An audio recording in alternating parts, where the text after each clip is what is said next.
It's episode 89 of the Red Leaf Retrocast. I'm your host, JD. It is retro games we're talking about today. It is the theme Dungeon Crawlers. It is Joey's pick. Joey, how you doing today? I'm doing all right. How about yourself? Oh, nice little work's going well.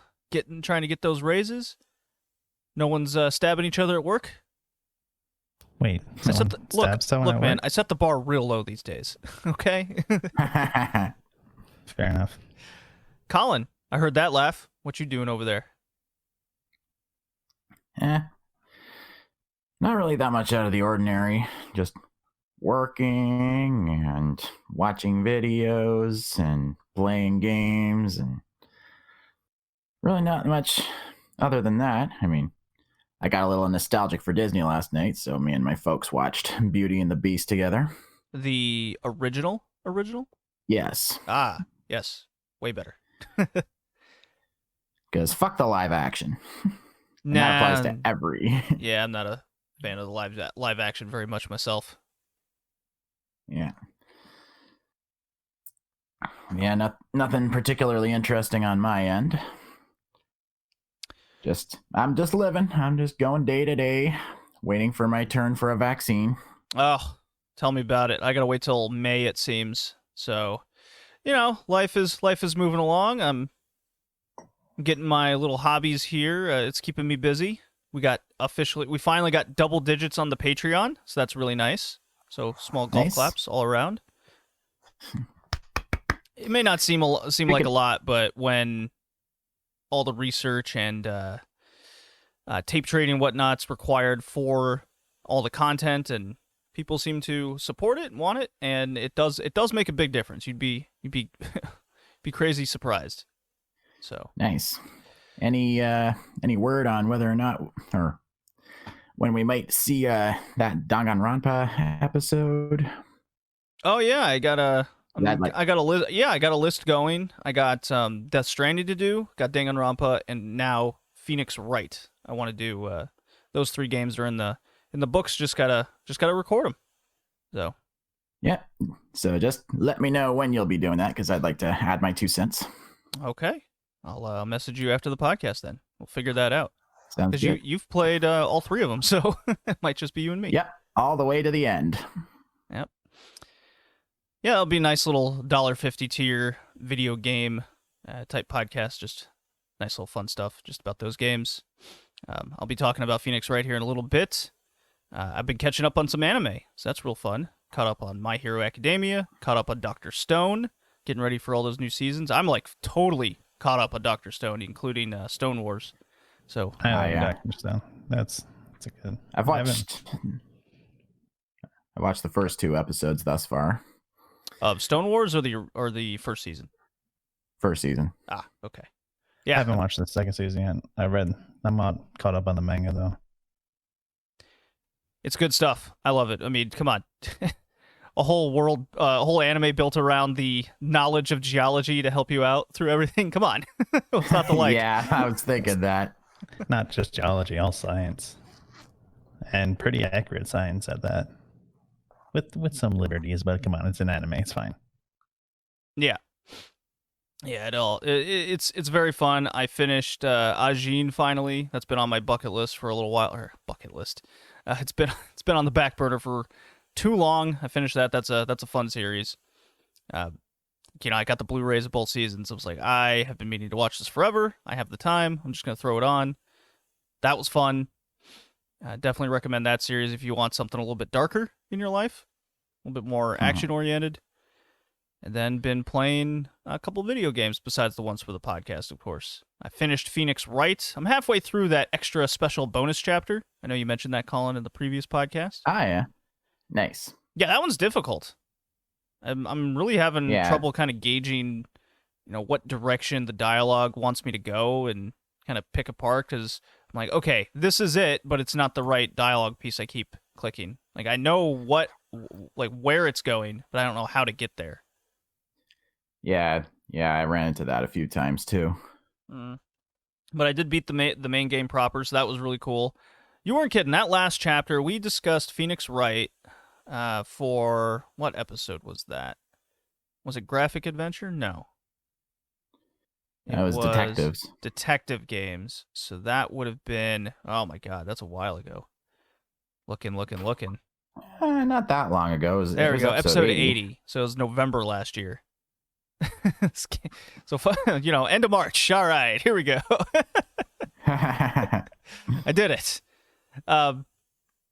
Yeah, the final chapter with Edgeworth.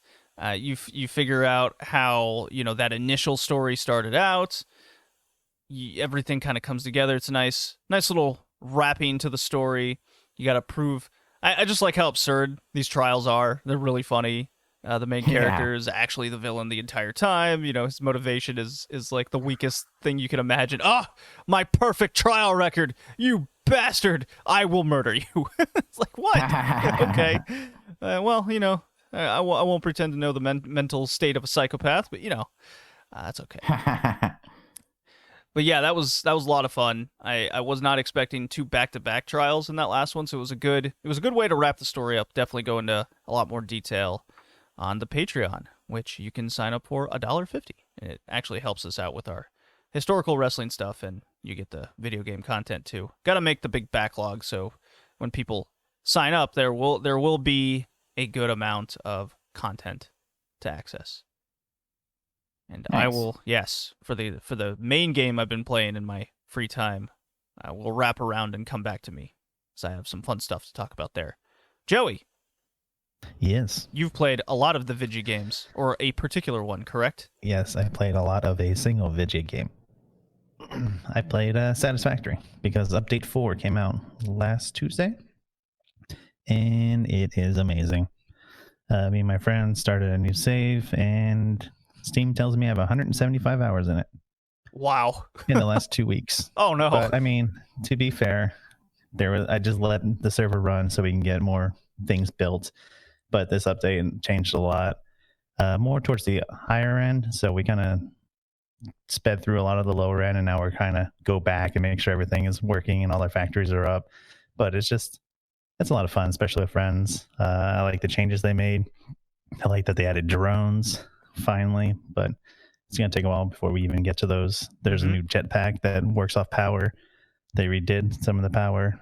And then I also, something interesting about it is that they fixed a bug by accident that they didn't know they were fixing with clipping with Foundation, and the community got upset because it changed how they can build their factories. So they reintroduced the bug just so people can build, and now they're working on a way to make the foundations work a little better. I see. So they want to make sure the game is still fun for people. They want to fix the bug, but they don't want to take out the creativity that the community had with their builds. So they're like, have the bug back, but eventually it's going to change. So I thought that was pretty cool. But yeah, I played a lot of it. A lot. Yeah, I can hear that. Crazy. Do forgive Joey for his crackling mic. We'll figure that out eventually, I guess. Just a note to the listeners if they're hearing that. So yeah, Is that better? I hope so. Well, I guess we'll find out. Okay. Yeah. Cool. Yeah. Yeah, Satisfactory is a game I've always looked at. It's definitely your kind of game, Joey. Not so much mine, but yeah, I get the appeal. Absolutely. Yeah, it's a lot of fun. Colin, what have you been playing, or has it been work, and video and podcast games? I've found some time to keep playing through Control. Okay. And I beat the main game last night. Going through that big red astralscape. Mm-hmm. Fighting through those level 30 enemies. Even though they go down like a house of cards when you shoot them. That means you've played the hallway section. Yeah, the big labyrinth that keeps morphing around, and you've got Old Gods of Asgard playing in the background. Yes. I love that bit. It's so much fun. It seems to be a Remedy thing, just like with Alan Wake when you're on that rock concert stage firing a whole ton of fireworks at a big mob of darkness zombies, and you've got a rock song playing in the background from Old Gods of Asgard. That's the other thing. This game actually connected the two games. They're actually in the same universe. You see a whole bunch of little reports that you pick up that actually directly mention Alan Wake. Man, it really seems like I got to play Alan Wake now. Yeah. Yeah, it's really cool. It's kind of funny. They seem to go to so many different styles in their games. Like Alan Wake is something like a Stephen King miniseries meets Twilight Zone, and now yeah. Control is very much SCP Foundation. But yeah, it was a really fun ride, but there's a lot more to do because I bought the Ultimate Edition, so there's some DLC to play through, plus the Alan Wake side story. I really want to go into that one. The only reason I didn't initially. Yeah. Yeah, there's like you go to the investigations department after Alan contacts you on the hotline, and then you can go a little deeper into what the hell is going on there, his connection to the Bureau of Control. Oh. Yeah. Well, it's really cool. Didn't know that. Yep. I mean, main game's done, but there's still so much more to do, and I actually want to do it, so I'll be playing more of that as the days go by and keeping you posted. You make me want to get this game, but I think I'm going to wait to actually have time to play it. Well, just take away 100 of those satisfactory hours, and you can slip it in, I'm sure. No. Oh, that's unacceptable. Can't do that. Okay. Can't get away. The factory boss says factories need to be made. Sorry about that. Yeah. I've also been unlocking a few more Smash Bros. Characters. Like Marth, got him. And Zelda, and Wii Fit Trainer. But I haven't been playing any of Cosmic Star Heroine lately, even though I'm like halfway through the game. Truth told, it's one of those games where the gameplay is rock solid and it has a good soundtrack and visual style, but the story and characters are pretty bland. I mean, you switch out characters in your party so quickly and frequently, you don't really get a lot of time to get to know them, and the story itself doesn't really make me particularly excited to find out what happens next, or know more about the world in which it takes place. I'll probably take a break from it for a while, play some Blossom Tales or Ukulele in the Impossible Lair or something. But that aside, I've also been I forgot to mention before, but I finally started watching through Hellsing Ultimate. Oh. And I'm 8 episodes in, just onto the last 2. And I've been watching the abridged series alongside them, and it's really funny. But yeah, it's a fun show. I definitely want to finish that one off within the week. I enjoyed Hellsing Ultimate. It's a very, very good show. Yeah. Kind of drags in parts, but when it's high octane, it's really high octane. Well, all right. Yeah, that's pretty much everything on my end. Well, then I got a special drop to play because I got a game to talk about. Okay, then. Yeah, here it goes. It's muted. Oh, that's a good start. Let's try that again. I'm not editing that out. That's great. I'm not the one with audio issues anymore.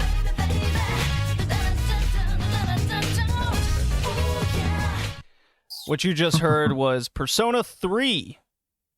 I started this game. I've gone balls deep into it. I'm on floor 43. I've beaten 2 bosses. I'm level 16 in the game. Oh yeah, I am chugging along. This is my main game I'm playing right now. I went from Danganronpa to Phoenix Wright to a wacky JRPG if I've ever seen one. Yeah. Well, Kay is a fan of the Persona series, a huge one. Shin Megami Tensei. There's a reason why he's picked like 3 of those fucking things for this podcast, for his ghost picks. So I know when he has his theme pick coming up later this year, Persona 3 turns 15 years old.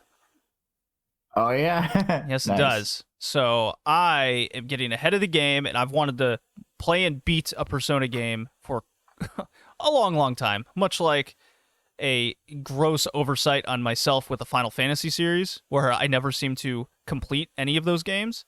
I want to do something with the Shin Megami Tensei / Persona series. And Persona 3, you and I played a good chunk of it, Colin, at least dove a bit into it, relatively speaking. Yeah. And we went into a little detail on the anime podcast of my first kind of experience and romp through it. I'm way more into the game further now, and I'm definitely coming across the more specific things the game has to offer. You know, you could treat it like a dungeon crawler. Absolutely, you can. Or you can just go through Yeah. the motions, get some personas, maybe look online some of these specific things you want to level up or not. I'm not really doing that. I'm just kind of playing it blind first time through.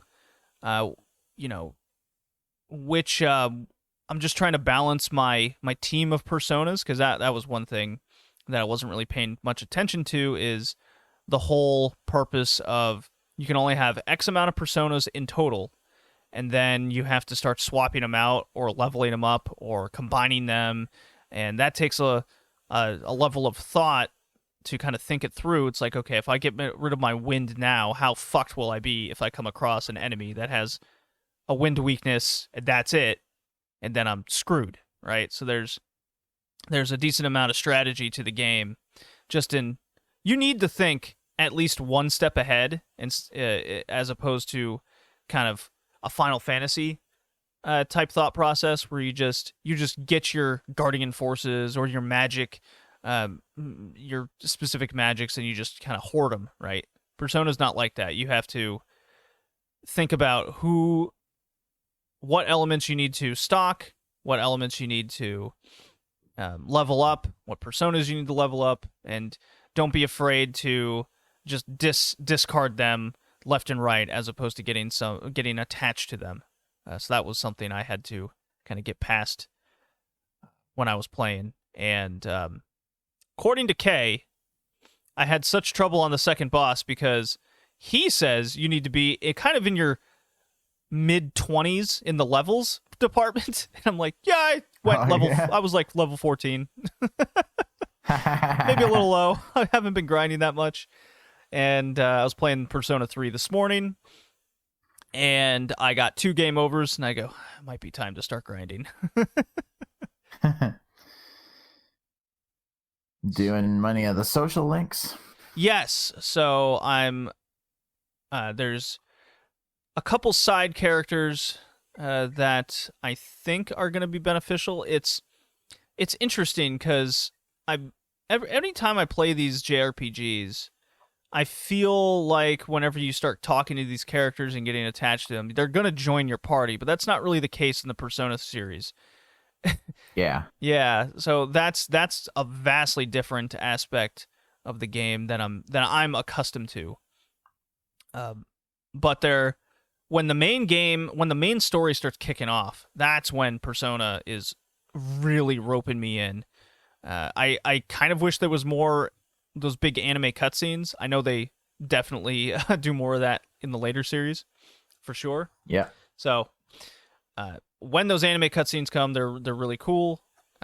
When the main story hits off and kids are getting kidnapped and they're getting stuck in the school and there's the dark hour and you're like, it's good story element stuff that I'm way into. And even the whole social links and learning in school, what you do attributes to the social links you're doing later. So you got to kind of figure out the personalities of these characters you want to do social links with. So it's like, let's say a character is a bookworm. Well, what's the best way to social link to this bookworm? Well, I better get smart with the books and stuff. Yeah. Increase that attribute. So it speaks for itself, and you definitely know what direction you need to take your character and why. So it is a good game. I'm really enjoying it. I must be 15 hours into the game already. Maybe I'm overestimating how far I am in that, but I'm 2 bosses in, I'm 43 floors up, and I'm level 16. So that's where I'm at. My personas are kind of underleveled, I would definitely say. That's yeah, my at some issue. points you gotta grind. Yeah, I'm definitely in that kind of I need to grind phase. So hopefully, the 2 game overs, I'm kind of like, definitely need to remedy that. Haha. So that will be the game that I'll play this drop and talk about probably on all the podcasts going forward until I beat this fucking thing. So for a long time. It might be a long time. The Final Fantasy VI gimmick is back, but this time it's with Persona 3. Nice. I should have done it with Danganronpa in hindsight as well. Oh well. So if you guys get a game like that you're gonna play for weeks on end, let me know. I'll make a drop just for you guys. Kind of further interaction for the podcast listeners. And it will amuse Might be me. control That's what for matters. me. Well, you've already beat the game proper. Now you're just DLCing. Fair enough. Next game, you gotta tell me. Okay.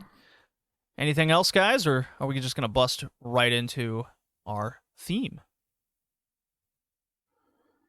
Let's get into the theme. All right, Joey, I like your enthusiasm. Very, very good stuff. So, gonna play Earthworm Jim. I love that song.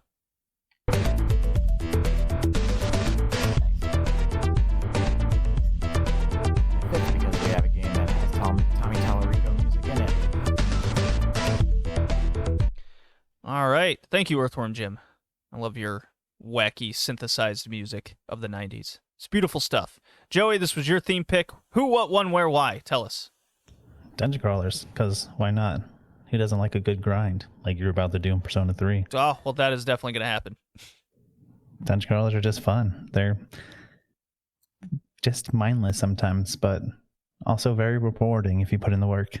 So I love them. I know you enjoyed the games that we picked, so why not? Yeah, what I found interesting about the theme of dungeon crawlers is it can range from an action RPG to a JRPG to a Western RPG. There was a good mixture of what is considered a dungeon crawler. Yeah. You got a dungeon, can you crawl it? Bam, dungeon crawler. Wrap whatever you want around it. Just go to dungeons and crawl. Would you consider roguelike games, like Rogue Legacy, a dungeon crawler in technicality? Yeah, I mean, their whole thing's about doing one dungeon after another, getting things, going back to dungeons. So I would say they're dungeon crawlers. Don't forget Enter the Gungeon. Yeah, that does have Gungeon in the name. So it must be. It must be a gun and dungeon. I mean, they obviously have a different take on it, that you'll die every time or complete the dungeon. So a little different, but still, you're crawling dungeons. You're getting loot. You're trying to get better to crawl more dungeons.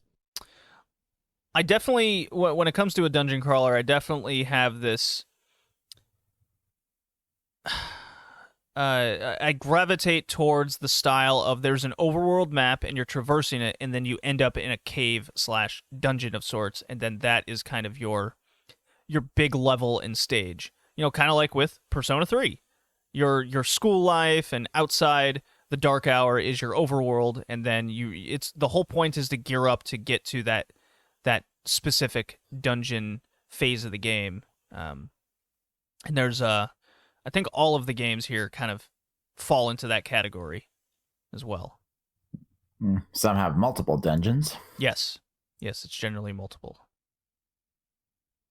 And we got 2 games that I'm quite excited about. Well, we didn't cover any Final Fantasy games, not on this one. That is that was for, go back and listen to our Final Fantasy cast for all those. Easily searchable.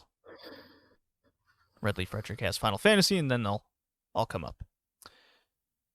There is a specific style of dungeon crawlers I do not gravitate to, and there's 2 of the games here on this list that just aren't for me. Let's make that very clear. I will be I'll make that as clear as possible as we keep talking about those. Yes. Well, shall we get into it?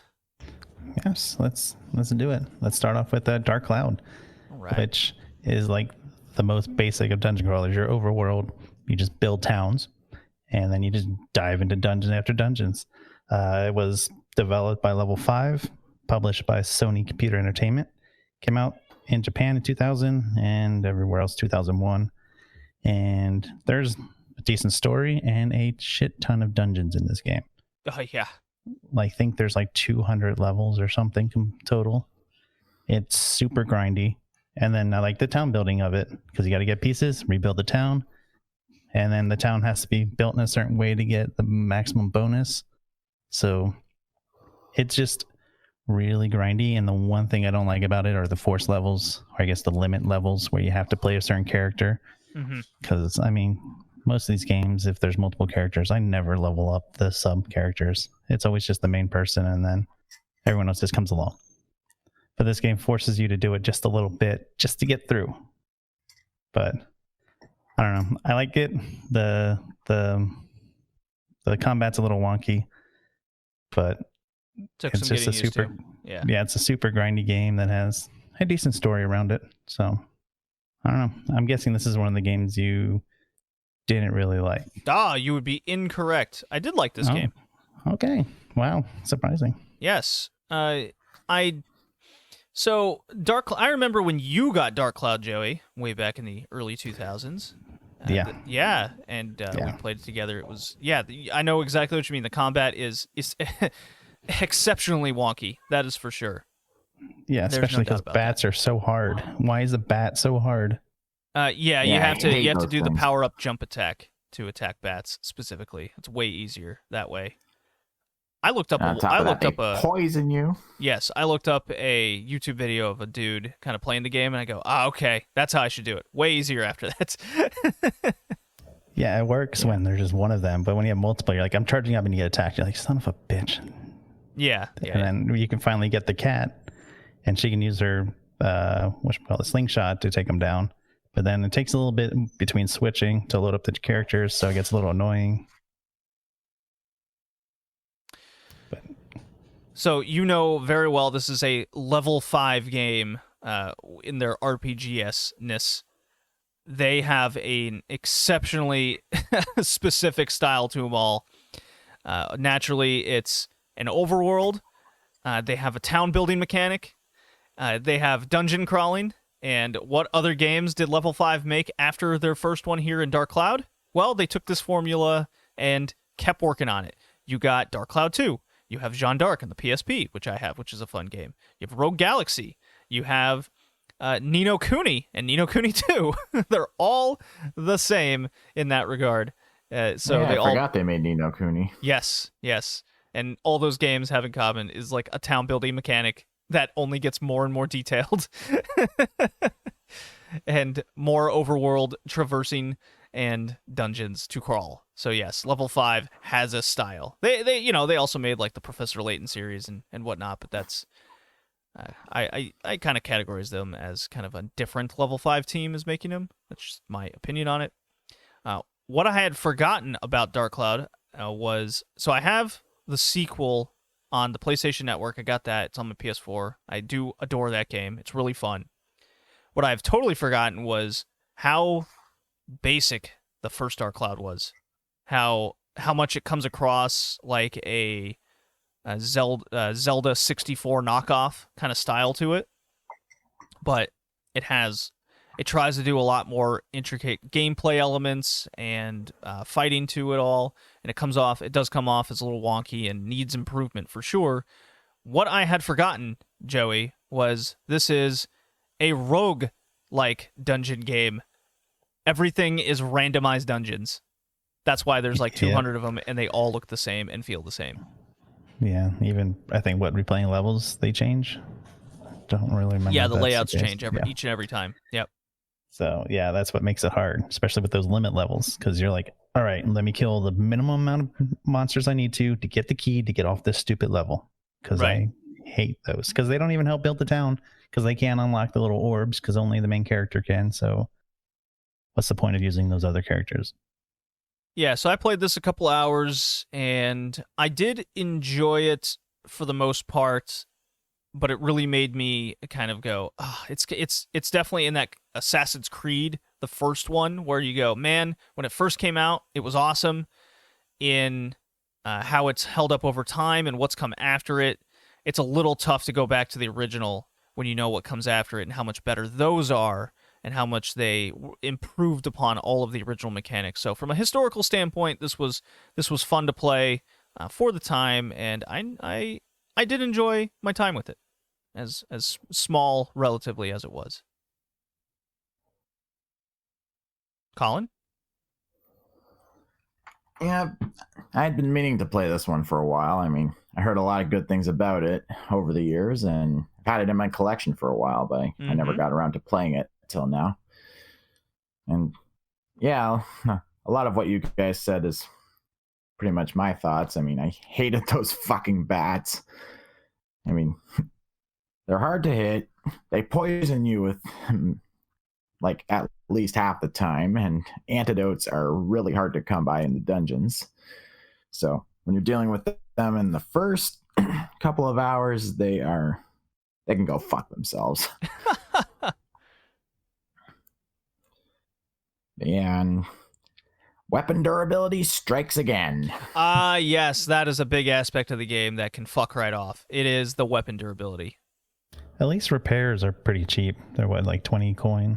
So yeah, it's not outrageously stupid, but it's annoying. It is greatly annoying to constantly having to worry about weapon durability when it.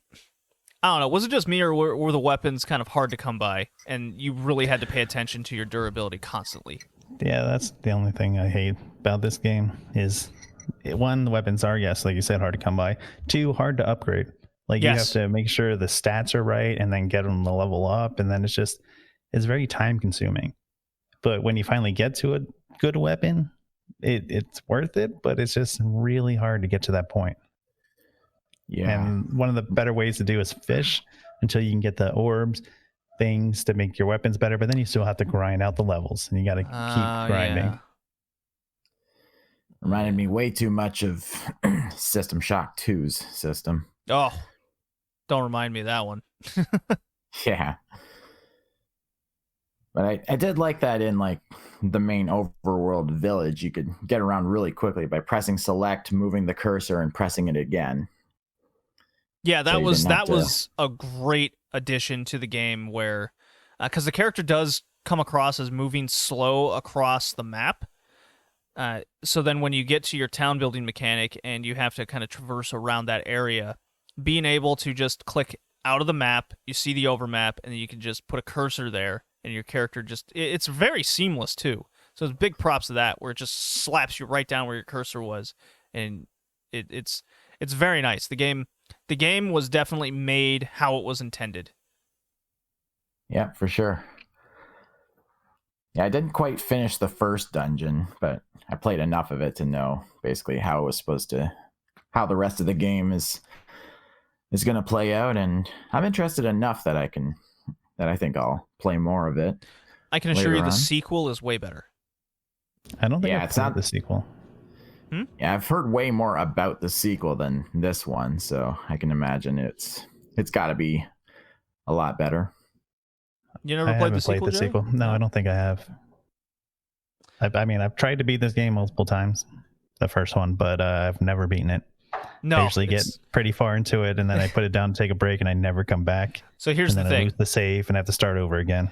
Here's the thing. You mentioned this game is grind heavy. Well, the game is over 31 hours minimum just with the story. Oh, jeez.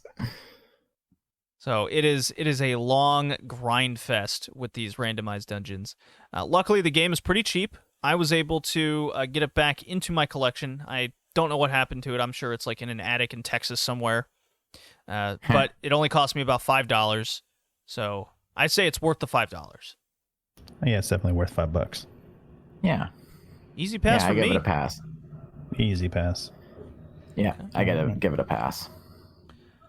On to game number 2, The Bard's Tale, on the PlayStation 2 and I think Xbox. Yeah. Is that Inzile Entertainment? Is that how you pronounce it, or is it supposed to be in file? Whatever. Came out in In Exile, 2004. how about that? In Exile? That probably makes sense.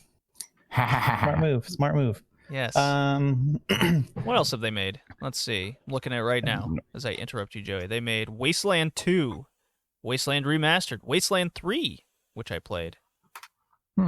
Yeah, so the Wasteland series. It's not okay. I'm down. I'm down with that. This is their only. It looks like their only Bard's Tale that they made, and then the license went to somebody else. So yes. well, yeah. This one, although based off the earlier Bard's Tales from Super Nintendo Right. days, it's not a sequel because they didn't own the rights to it. So it's kind of like a reimagining of it and bringing it to 2D world. And this game was more fun than I thought it would be, especially with all the humor that came off right off the bat. It's like, okay, this is gonna be like a Leisure Suit Larry. It's gonna be terrible, but I actually really enjoyed this game, except for the colors. I'm 50-50 on it.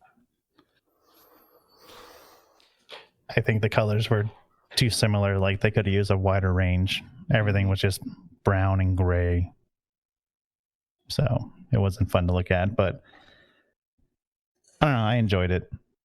I like the character build. I like the narrator. I like the interaction between the bard and the narrator.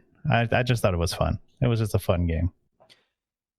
I really enjoyed the humor. It came across like a pirate sea shanty game, but instead it's kind of this medieval, bard that goes around singing and shit. So the humor was definitely on point. It's very much for me. What isn't for me though is the gameplay. It's your isometric hack and slash style game. I thought the fighting element to it all just was very wonky. The knockback was very aggravating. I just had such the hardest time trying to figure out what these hitboxes even were. And then, so for those that want kind of other visuals to it, it's your Diablo, your Baldur's Gate type appearance, right? And gameplay is very similar, except this was not all that fleshed out. So that was incredibly frustrating to me. But the dialogue, the story, the way it went about everything else in the game, I really enjoyed. So this is a case of the style isn't for me. This is not what I look for in a game, which I enjoy. I'm just not a fan of it. But even taking that aside, I thought the gameplay was so wonky it detracted from my enjoyment. Yeah, the fighting sometimes was hard. Like it felt like you weren't doing enough damage to enemies. No, I would get hit once, not get knocked back, and then I'd feel like I lost all my health, and I just found myself more often than not just running away, healing, then going back, getting hit again, and then rinse and repeating that formula because I just could not figure out what the distance I needed was for certain weapons, what the enemy's distance were, that they were hitting me. It was just all over the place.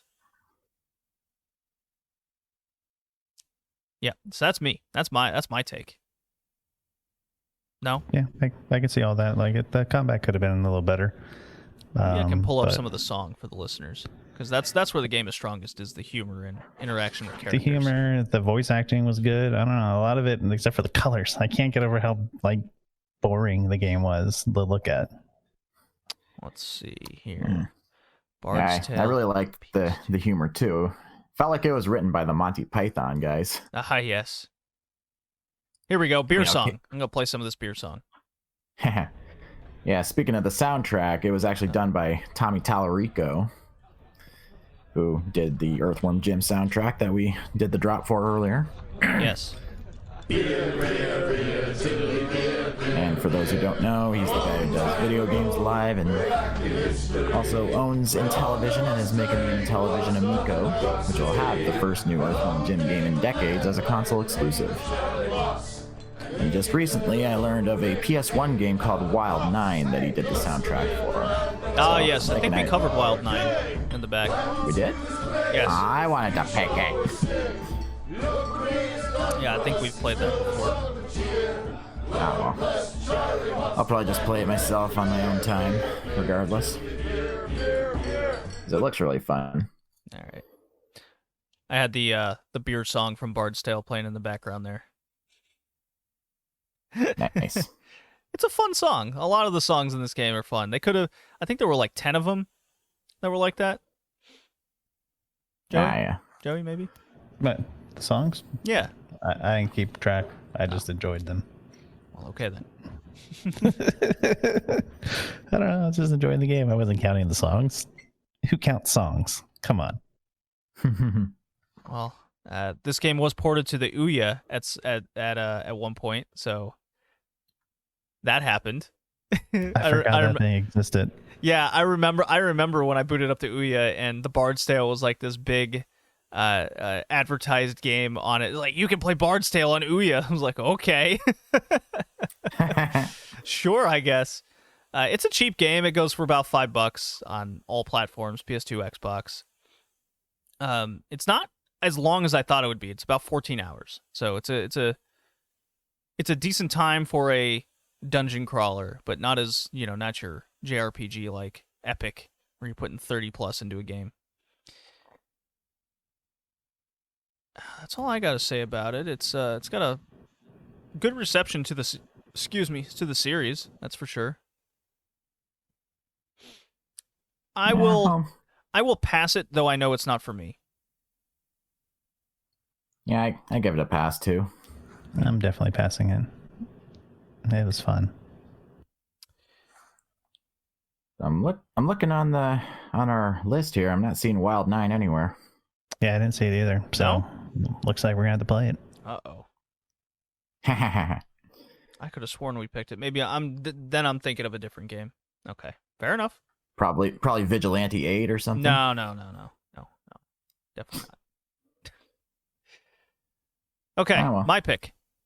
Dragon Quest / Dragon Warrior on the Nintendo Entertainment System, developed by Chunsoft, published by Enix and Nintendo. It came out May 1986. Look at me going way back. This is the original of the Dragon Quest franchise. This was the, I guess, competitor to the Final Fantasy series. There were kids aplenty, all in a tizzy over, Final Fantasy's better. No, I'm a Dragon Warrior fan. This is a real game. It was one of those. Over the decades, that argument has become very more not relevant anymore. But anyways, it was developed by manga creator Akira Toriyama, Dragon Ball. So you can definitely see a lot of the influence there in later series, especially. It is, it's very bare bones. Okay, the first one, you are a knight of sorts. You have your party. It's first person battles. It's very primitive in that sense. You go across the overworld, you go town to town, and they kind of point you in a direction of a dungeon in which there's, there'll be like a dragon or some big enemy at the end of the dungeon to defeat with various spells or attacks that you acquire over time by leveling up. And that will in turn give you a key or an item of sorts to give to a person in town or get you into your next destination. I vastly think that or it's your benefit to have a map in front of you at all times so you know where you're going, and then B, have maps of the dungeons that you'll be crawling, because one very big criticism I have, and it may not be fair because this was 1986 after all, is when you go to the dungeon and you throw up your torch or whatnot, you have 9 boxes of light in this dungeon. So you will get lost in a heartbeat, and then you'll find yourself going back and forth over and over again. Yeah. If you have all of the tools in front of you, then you can realistically beat this game between 2 and 4 hours. So in a single sitting, which I did. I went into this with the full intent of, I wouldn't call it cheating my ass off. I call it utilizing toolage of 2021. I had the internet, I had the maps, I had the ways, and I beat this game. The final 2 bosses in the game were incredibly difficult, but one thing this game does extremely well is it really puts your save points right in front of these difficult fights. So if you feel like the RNG of the battles were just kind of bullshit, where you got put to sleep or you're stunned or whatever, just immediately it's kind of that Pokemon situation where that fucker used solar beam and killed me in one shot, is bullshit situation. Then Dragon Quest is very kind to you in where it gets you to save. It does have a battery backup, which is quite nice. That's why I used the save point. It does not use the password feature, which was a rarity, realistically, in the old NES days. So what did everyone else think of the very first Dragon Quest game? I was having a lot of Earthbound Beginnings flashbacks. Oh yeah. They play virtually identically, because you press the action button, you get like a whole menu of different actions you can take, whether it's talking or taking stuff, or of course, unlike Mother, here you actually, in order to go up and down stairs, you actually have to hit the stairs prompt in order to do it. I just wish it would do the Zelda thing and have you automatically go up and down when you walk over them. Mm-hmm. Of course, thing is, Mother was actually inspired by the original Dragon Quest. And it came out later, so it makes sense that their gameplay would be pretty similar. And I actually looked on Wikipedia. It's another damsel in distress type plot, but apparently you can actually beat the game without ever interacting with the damsel. You absolutely can. That is possible. I did save this bitch, and I use that word bitch because this is actually really funny. And I was posting on Twitter my playthrough of this game, just random thoughts and whatnot.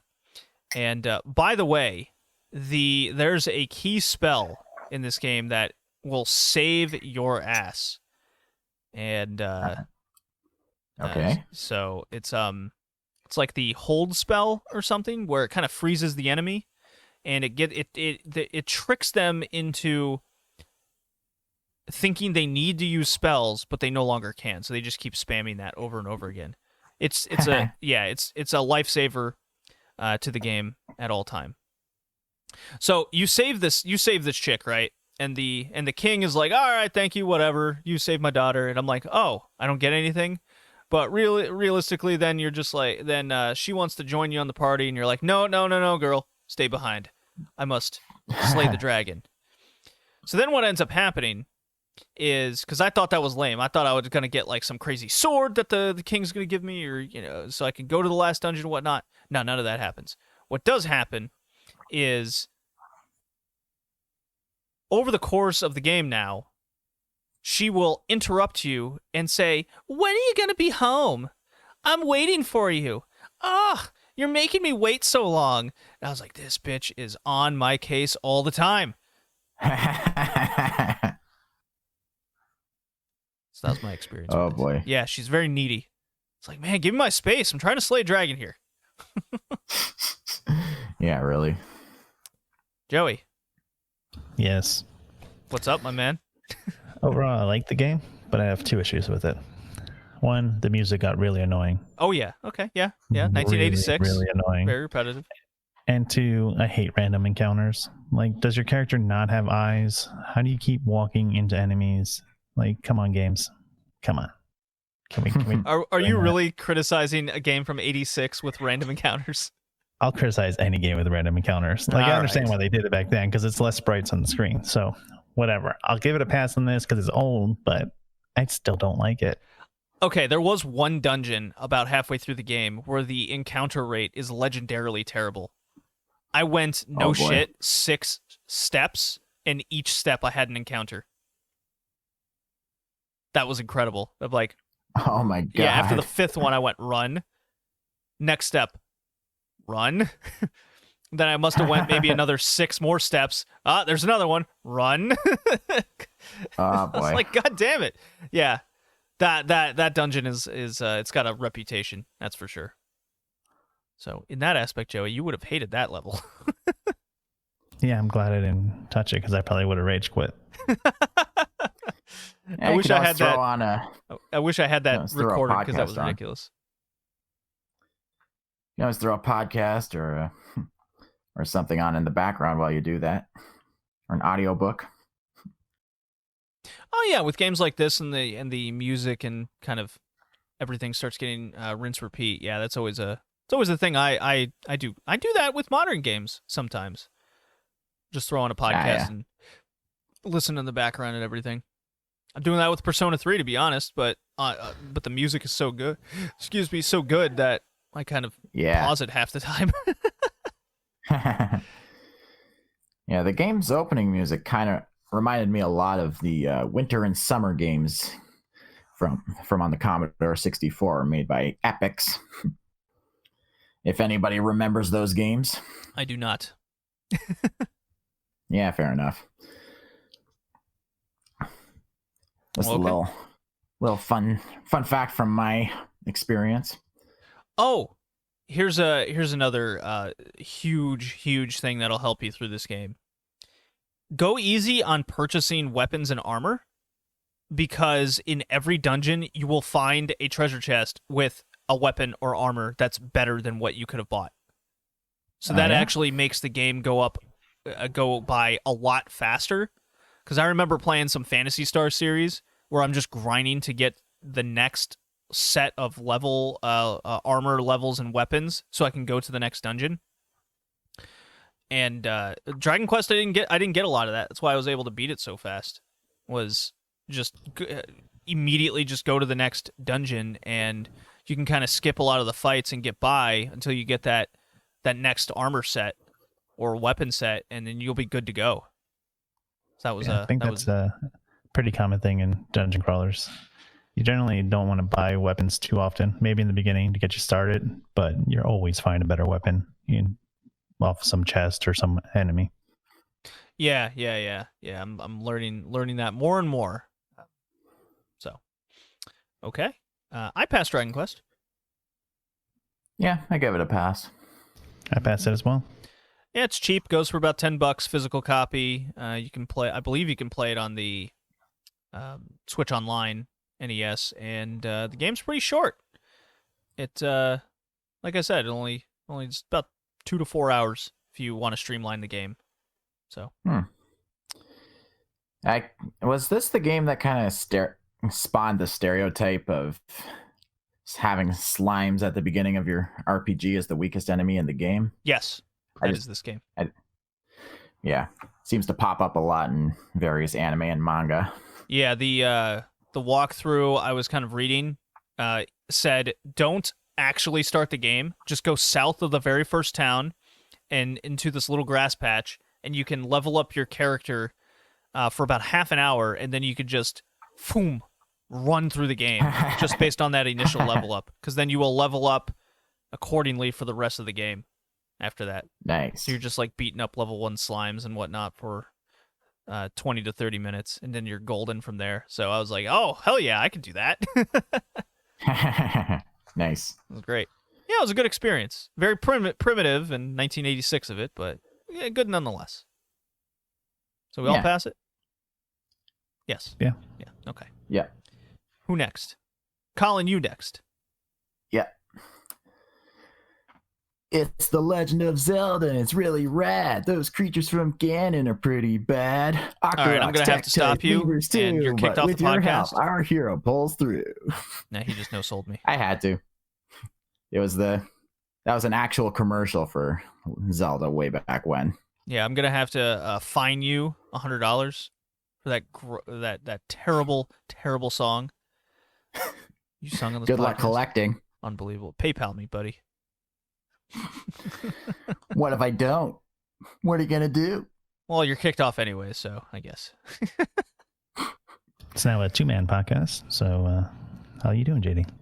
You won't get rid of me that easy.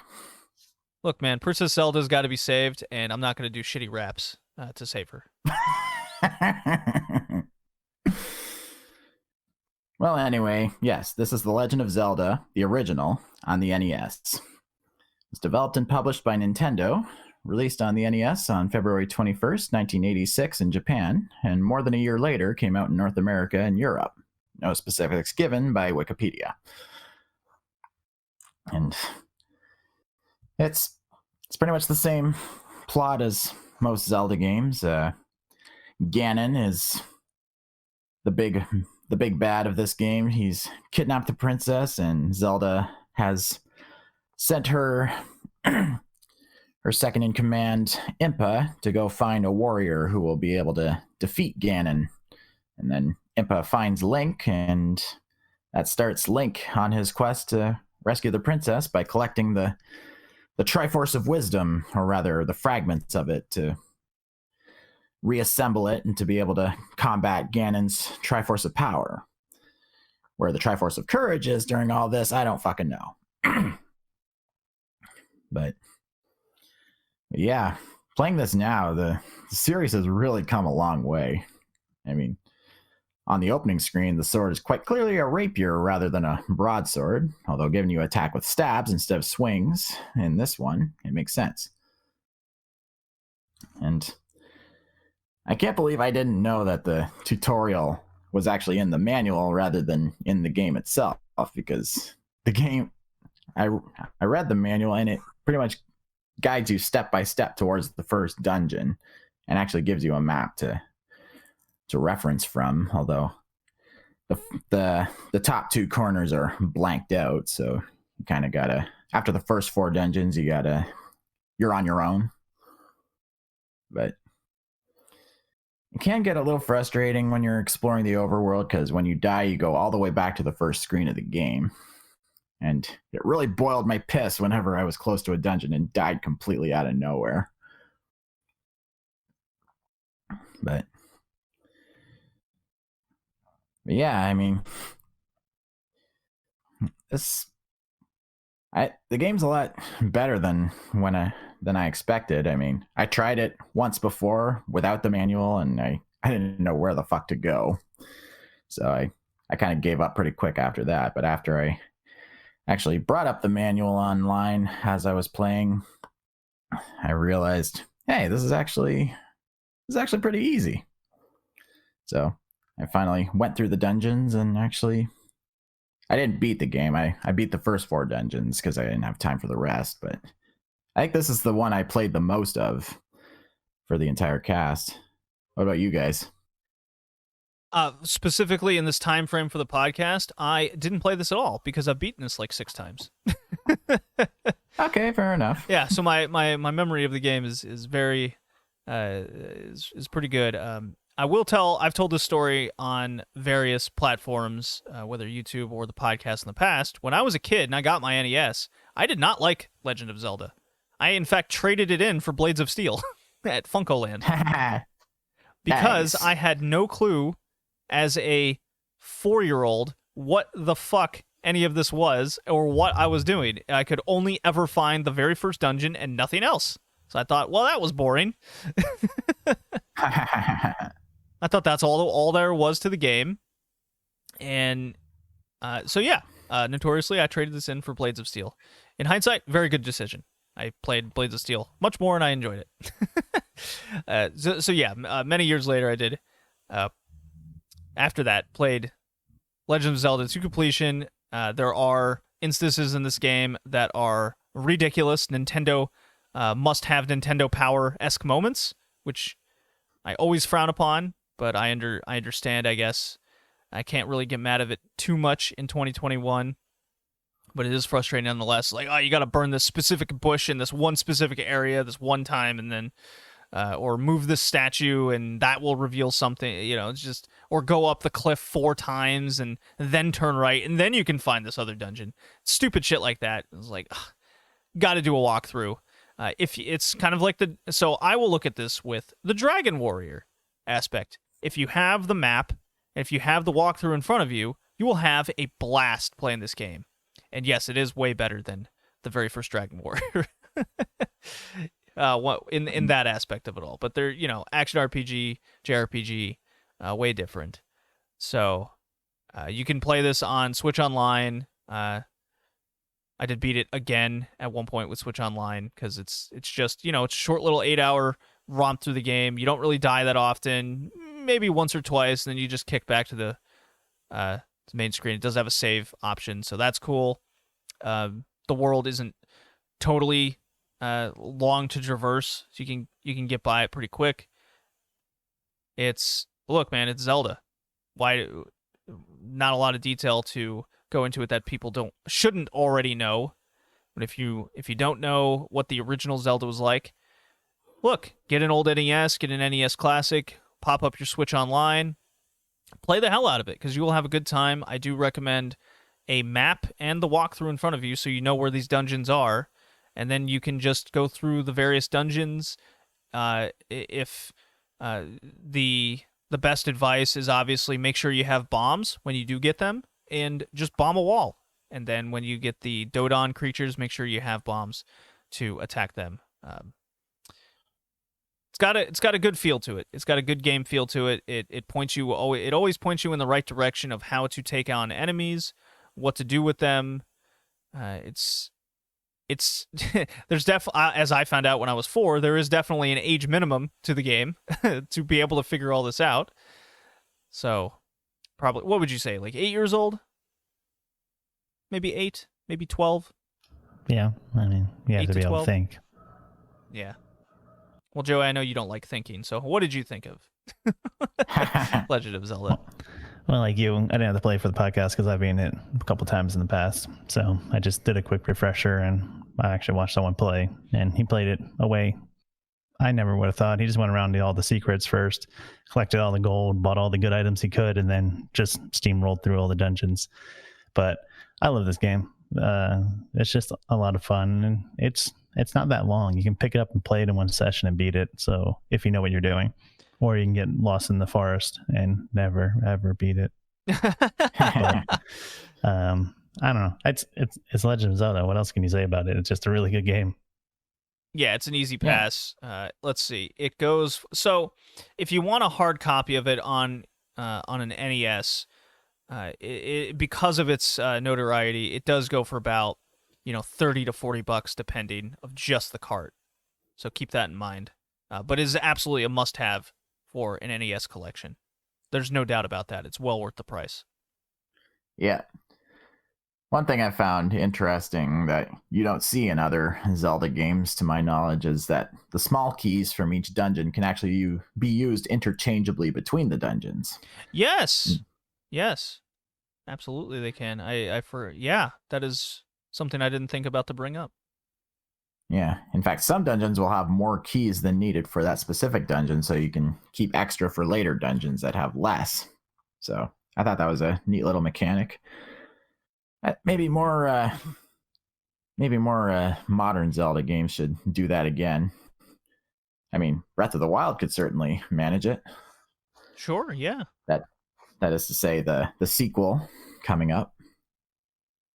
Well, I can tell you what Legend of Zelda game I'm not getting and playing again, or even trying. What's that? Skyward Sword HD. That game can go to hell. Yeah, I'm not really going to bother with it. I mean, I like it, but I'm not going to buy the HD version since I still have my Wii copy. Oh, see, I hate everything about it. Like, even if they fix the gameplay element of it, everything else is still quite poor. I can't stand that game. Yeah, fair enough. Yeah, it's at the bottom. It's Skyward Sword, and then there's literally everything else above that. Like, go up 3 flights of stairs, and then you'll find the second worst. So, which reminds me, I need to play my Wii copy of Xenoblade Chronicles in the future. Ooh, that is a good one. Yeah, that is something on my list as well. But I did play Xenoblade Chronicles too, and that one I have opinions over that game. I know. Yeah. I mean, I've been hearing a lot about it recently ever since Pyra and Mithra started or were advertised as DLC characters for Smash. But but I'm gonna play the first one first. I'd rather they make a Banjo-Kazooie not... game again. Yeah. Anyways. But yeah, easy pass for Zelda. Yeah, it goes without saying. Okay. And our last game is from K, Mr. Ghost Pick himself. Joey, you were the PC guy. Why don't you go over this one? Diablo 2, made by a little company called Blizzard. I don't know if you've heard of them. Yeah, I hear they're assholes. Yeah. Speaking of which, they're going to be remastering this, and I just can't wait to see how they screw it up. Yeah, that's one way to put it. The game came out in 2000 for PC, and actually it was out on Mac. I didn't know it came out on Mac, but whatever. No one cares. It's Diablo 2. Like, when you think dungeon crawlers, what else do you think? You think Diablo. And this game still has a following. Some people still like to play it over Diablo 3. And we'll see if people keep playing it when Diablo 4 comes out. It's just, hey, go kill monsters, get better gear, go kill more monsters. So it's a lot of fun. This one actually had a lot of builds you can do with different characters. I think starting out it's a little slow if you don't know how to play. So it can be a lot of work to get into, but I mean, it's Diablo 2. It's a lot of fun. Yeah, it's let's see, it's how long to beat has it pegged at 35 hours main story time frame to play it. And we usually, when we pick games for the podcast, we usually stay away from or steer away from PC games, PC exclusive games, mind you, but when you're doing dungeon crawlers, this is our first time going through dungeon crawlers, and it's regarded as one of the greatest games of all time. You kind of gotta. It's the exception to the rule with Diablo 2. I'm looking at the Wikipedia here because I pulled it up. I don't have a lot of background knowledge on Diablo 2, but I read here at the very top that the game was developed over 3 years with a crunch time of 1.5 years. Oh, those poor guys. Yeah. I can imagine. That's like one of the things why I don't ever want to develop games. Fuck crunch time. Fuck. Well, don't develop for AAA studios anyway. Right. Fair enough. Yeah, there's a number of characters to choose when you first start off the game. I just went with a classic kind of axe dude. Barbarian. Yep, yeah, barbarian. Yeah, I just kept it simple. I go, okay, I'm gonna play this hack and slash game with a hack and slash character. Again, it's that isometric Baldur's Gate Diablo, go fig, style game. Overhead hack and slash. Not for me. This isn't what I. This is not the style of game I like, but I gave this game a chance, and unlike Bard's Tale, the gameplay here was exceptionally good. Everything felt responsive. Everything flowed into each other with attacks. I knew how the enemies were going to attack. Nothing felt overwhelming, unlike in Bard's Tale, where you like 6 enemies would just ping pong me around the map. Never got that. There was no crazy knockback that aggravated me. Everything in Diablo 2 felt fair. And I think that speaks volume to the quality of this game.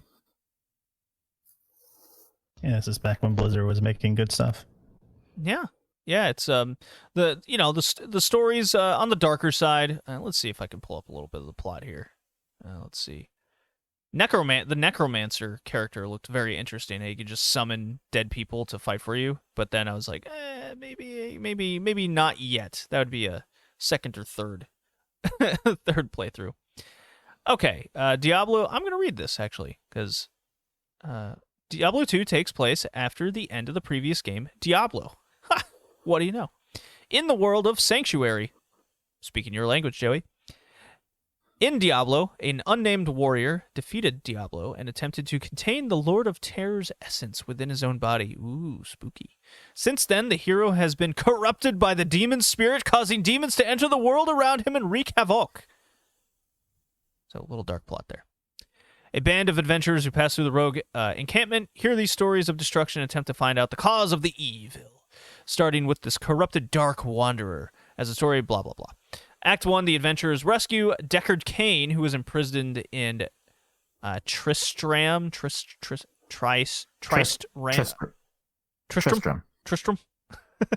And then began that's following where the first game took place. Okay, and then following the Dark Wanderer. Dark Wanderer has one of the lesser evils, Andrea, corrupt the Sisters of the Sightless Eye. This is very lore heavy. Take over their monastery. The adventurers overcome Andriel, and then follow the Wanderer east. So very lore heavy. I could absolutely if I was into a style of game like this, it is easily one of those things where I could be like, yes, I need more lore, more hack and slash, more loot to grab. Yeah. Not a game for me, but an easy pass. There's so much replay value. There's so much to it. It's incredibly in depth. Just because it's not for me, I have to recognize how great this game is. Yeah. How's that What for I an can see- unbiased review?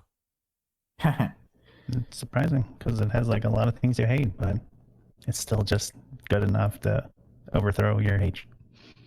Yes, Mr. Crackly Mike Joey. You got to figure that out off air. Colin, Yeah, go I for it. I wasn't able to get a copy of this game, or rather, the only way to get it right now is directly from the Blizzard website, and there's no way in hell I'm giving them my money. They still haven't properly addressed the Blitzchung debacle, in my opinion. So There's ways you can play this game without giving them any money. I'm just gonna throw that out there. maybe not saying but I did it. Don't want to imply anything. I believe you. I'm good. I would never lie to you, Colin, except once at that time before. Yeah, just FYI, folks, we did play the first Diablo in a previous cast, episode 44, Action RPGs. Yes, we did. Good callback, Colin. Go listen to that. I think I was less unbiased for that review. It's one of our more I don't want to say famous or infamous, but one of the more memorable ones. Since I picked the first Kingdom Hearts game for that one. Oh, that one, yes, boo. Yeah, here we go again. Yeah, I watched a YouTube video of Diablo 2, and from what I can see, it's the first game, but new and improved. Better graphics, better animations, more classes to choose from, more areas to explore than just Tristram. It's just bigger and better all around. And that's really all I can say about it that you guys haven't already said. It's an easy pass on my end.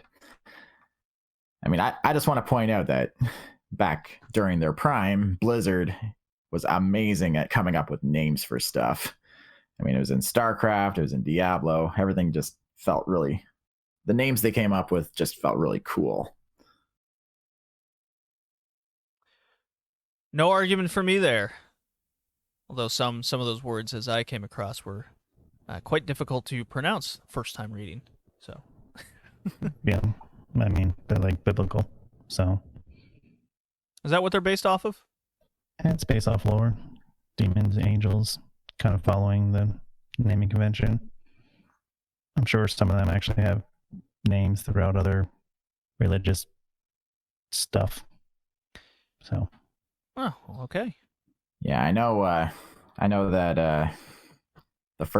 that StarCraft would borrow from various biblical related stuff, like the name Tiamat or Marduk for the various Zerg broods. I recognize that from biblical related stuff from when I was forced to sit through Sunday school as a kid. Oh, well, I have no knowledge of such things, so I am a heathen by all accounts of the word. All right. Our 5 games we played were Dark Cloud on the PS2, The Bard's Tale, PS2, Xbox, Dragon Quest, NES, Legend of Zelda, NES, and Diablo 2 on the PC, the personal computer, if you will. Colin, what would you grade these games and your favorite and least favorite? Favorite's a bit of a tough one. I'm torn between Zelda and Diablo 2. I think just because I actually played it, I'll pick Zelda by a slim margin.